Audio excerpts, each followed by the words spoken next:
আজকে শুক্রবার গুড ফ্রাইডের দিন আমরা এখন চার্চে যাচ্ছি আর এখানে হচ্ছে আমাদের চার্চ পর্যন্ত প্রসেশন।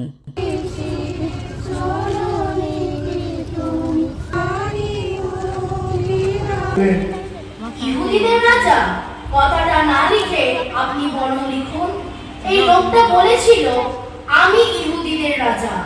কিন্তু পিলাত আমি শিখায় ভরা একটি পাত্র ছিল।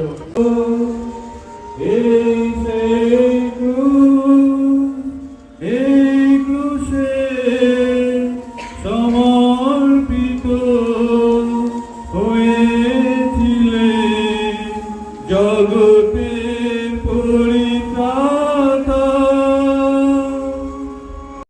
আর এখানে এখন আমাদের চার্চের প্রেয়ার শেষ হয়ে গেছে, এবারে আমরা বাড়ি চলে যাব। এখন প্রায় 5:10-15 মতন বাজে। তো ভিডিওটা ভালো লাগলে অবশ্যই লাইক করো, চ্যানেলে নতুন আসলে সাবস্ক্রাইব করে দিও।